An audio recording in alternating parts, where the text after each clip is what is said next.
Chapter 56 Battle of the Light Globes. Yu Jitong, I just want to remind you again that if anything happened to me, you won't be any better off. You know that your soul won't last long in its current state and that you depend on me to help you look for a new body. So if there is anything you want to say it now while there is still time. I will not be angry unless it turns out you failed to tell me some crucial knowledge, said Dr. Mo, as he was unwilling to give up any attempts at trying to pry out hidden information from the mysterious youth. From these words, it becomes evident to Han Li that Dr. Mo was in fact very afraid of Yu Jiang doing something at the final moment that would cause his downfall and was looking for more reassurance that his plans have not been tampered with. In response to Dr. Mo's words, Yu Jitong, who fully understood the risks involved with harming Dr. Mo, replied smoothly, "There is no point in me tampering with your plans, and if I do then may my family suffer heaven's retribution. Besides, after using the 7-soul devouring technique, at the price of your fundamental essence, you would temporarily receive a certain amount of magic power, enabling to use a few simple spells, but your existence now is currently that of a soul. Once your fundamental essence is used up, are you sure you could still execute such a spell?" After Yu Zertong swore a venomous oath against harming Dr. Mo, he prodded at his weaknesses and leaving no way for Dr. Mo to back out. Although Han Li wasn't religious, listening to their dialogue made Han Li pray silently to the heavens that Dr. Mo would give up his evil plans. It seems like a ridiculous thing to do, but it was the only thing he could do. "Okay, I will use what I trust and ignore what I don't. Since there are such great benefits, it is only natural that there would be some risks," said Dr. Mo after making up his mind. Hearing this, Yu Jitong seemed quite happy and excitement appeared in his words. "See, that is the correct mindset. Think about it. You were originally a mere mortal without spiritual roots, unable to step onto the path of immortality. But if this plan becomes a success, that will no longer be the case. With your new body and powerful spiritual foundation, any large sect or clan would beg for you to join. Not only that, your body would be immune to sickness and death, allowing you to live 5 times as long as a normal mortal. Haha, then I will trust you on this matter. Do not worry, I, Mo Jiren, am a man of my words. What I say will most definitely be done.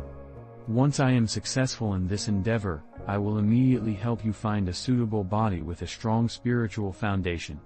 I promise you that I won't let you down, little brother Yu." After listening to Yu Jitong's promises, Dr. Mo's initial worry was gone as he took up a kinder tone, addressing Yu Jitong with close familiarity. "Then if that is the case, I thank Big Brother Mo. After your success, I will single-handedly teach you each and every one of the cultivation techniques I have in my possession," said the cunning Yu Jitong. He knew he had successfully lured in Mo Jiren with his words. Han Li listened as the two shamelessly talked about using his body without asking for his opinions. Even though he realized that he wasn't able to do anything given his current situation, he couldn't help but feel annoyed at how they don't give him any face. Once Dr. Mo dispelled his doubts and made up his decision to follow through with the plan, he no longer delayed, immediately pulling out some golden needles and stabbed them into his Mixai acupuncture point located in the back of his head. He was immediately invigorated, his body filled with enough energy to perform the next step of his plan and increase his chances of success. He strode to where Han Li lay, sat him upright into a meditating position, and then proceeded to sit in front of Han Li with his arms crossed over his chest, tightly hugging his shoulders. Then, Dr. Mo executed a celestial technique.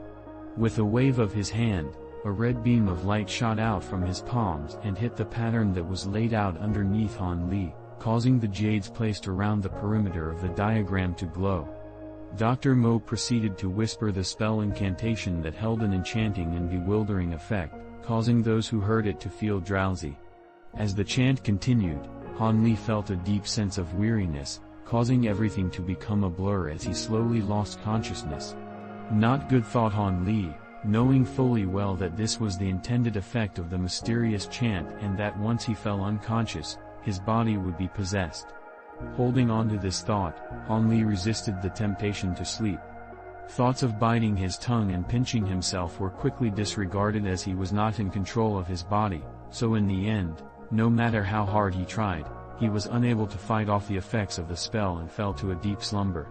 Right before he fell unconscious, the last image he saw was the handsome face of Dr. Mo. At that moment, however, Dr. Mo looked more like an ugly devil than a handsome figure. The last words Han Li wanted to say to Dr. Mo was, "Your ugliness suits you." Within the endless darkness of his subconscious, Han Li dreamt a very strange dream. In his dream, he was a fist-sized globe of green light that was happy and free in his own little world. But not long after, a thumb-sized yellow globe carrying an evil intent suddenly invaded his dream. Upon seeing the green globe, the yellow ball of light aggressively charged at the green globe of light, suddenly revealing its mouth to bite down upon the green globe that was Han Li. Of course Han Li was not weak, and he also opened his mouth to retaliate. After just a few exchanges, Han Li easily ended the battle by swallowing the yellow globe of light. The victorious Han Li rejoiced in his victory, but soon enough another intruder entered his subconscious. This foreign entity was also a green globe of light that was many more times the size of Han Li, but it did not contain the same glow and luster of Han Li's globe of light. When the enemy saw Han Li's globe of light, it was shocked. Hesitation appeared on its features. After Han Li experienced the amazing taste of devouring other globes of light, the sight of a new enemy did not cause Han Li to give much thought to his opponent's power as he charged right at his enemy with the intent of devouring him. The enemy, seeing Han Li's attack, reluctantly chose to charge forward and engage in battle. Even though the opponent was many times bigger than Han Li, its attacks were only slightly stronger than the yellow globe of light Han Li recently devoured. Upon realizing its disadvantage, the invader tried to turn and escape, but Han Li was unwilling to let it leave so easily and gave chase, biting at the fleeing invader. The invader was very tricky and slippery. Every time Han Li seemed to have caught it, the green globe would cut off the part that was caught and continue to flee. In the end, the invader managed to flee, but its body mass was 1/3 its original size. Although Han Li was reluctant to let his opponent go, there was nothing he could do about the matter and so decided to wait around for more enemies to invade so that he could also devour them. Sadly, no more globes of light came, and he continued to float around.